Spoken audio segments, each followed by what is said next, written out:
We worry about so many things: debt, safety, time, money, our children, our health.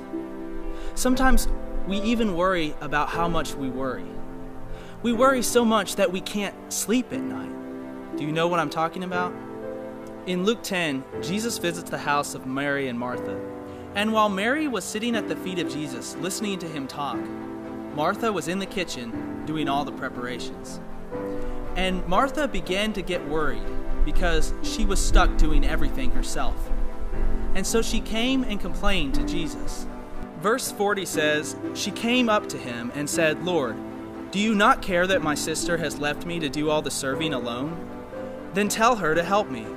But the Lord answered and said to her, 'Martha, Martha, you are worried and bothered about so many things, but only one thing is necessary. For Mary has chosen the good part, which shall not be taken away from her.'" Jesus tells Martha, only one thing is necessary. When we are overcome with worry, we have done what Martha did. We've forgotten the one thing, sitting at the feet of Jesus. But we so often put our trust in other things that when they don't work out the way we want them to, we start to worry. And we become afraid because we're so focused on our own agenda. And when something gets off track, we can't handle it because we've lost control. But the real problem is not that we've lost control, but that we have forgotten that we were never meant to be in control in the first place. In John 14:1, Jesus says, "Do not let your heart be troubled. Believe in God. Believe also in me." When we wait in the presence of the Lord and hand control over to Him and say, "Lord, your plans be accomplished, not mine," He reminds us that His plans have not faltered.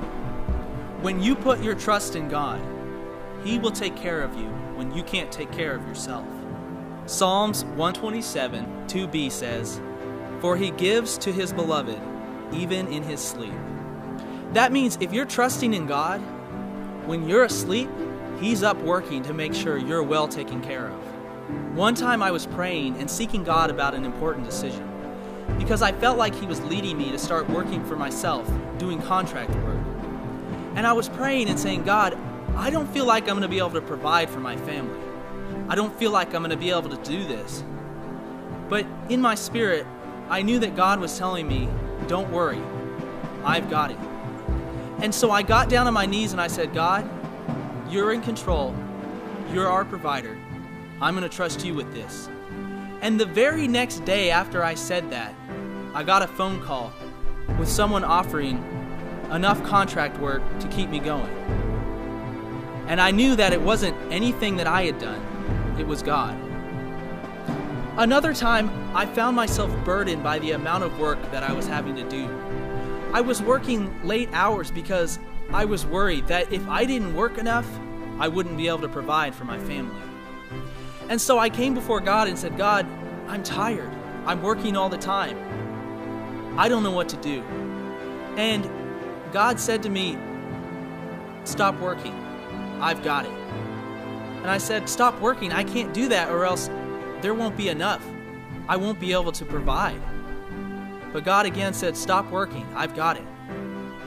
And so I took off work an hour early that day. And as soon as I took work off, I went outside and I checked the mail. And in the mailbox was a random check for $500 that I could never have predicted. And I knew that it was God that was providing for us. I'm not telling you that God doesn't want you to work. I'm telling you He doesn't want you to worry. Jesus reminds us of the most important thing. And if you will begin to seek this one thing first, you will see your problems from His perspective and not your own.